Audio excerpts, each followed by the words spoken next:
ท่านที่มางานวิวาของเฮาวันนี้ขอต้อนรับด้วยความยินดีสุภาพสตรีบุรุษทั้งหลายมาอวยพรใส่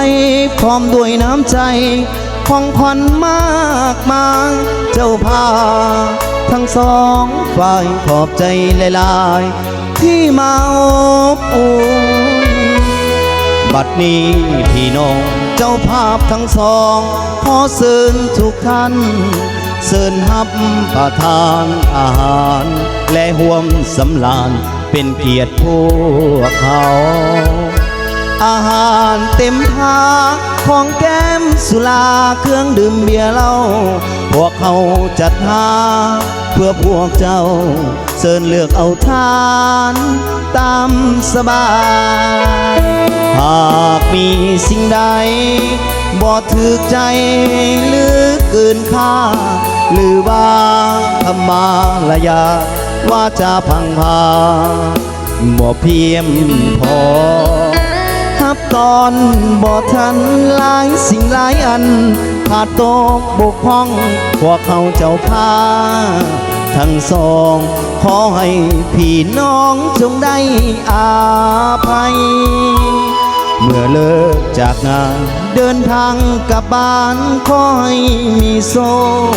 อย่ามีทุกข์มีโซอย่ามีโลกเบียดเบียนหาวีอายุมันยืนทุกวันคืนนอนหลับฝันดีให้ถือหวยลอตเตอรี่เป็นเศรษฐีเงินล้านทุกคน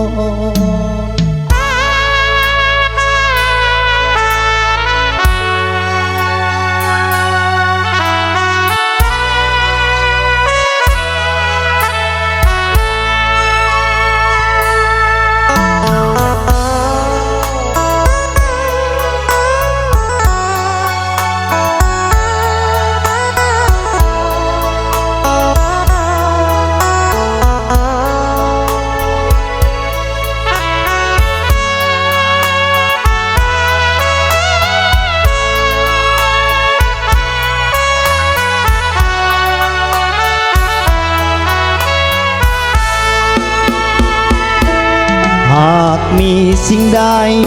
บ่ถูกใจหรือเกินคาดหรือว่าธรรมาลายาว่าจะพังพาบ่เพียงพอฮับตอนบ่ทันหลายสิ่งหลายอันขาดตกบกพร่องพวกเขาเจ้าพาทั้งสองขอให้พี่น้องจงได้อาภัยเมื่อเลิกจากงานเดินทางกลับบ้านขอให้มีโซอย่ามีทุกข์มีโซอย่ามีโลกเบียดเบียนหาวีอายุมันยืนทุกวันคืนนอนหลับฝันดีให้ถึงลอตเตอรี่เป็นเศรษฐีเงินล้านทุกคน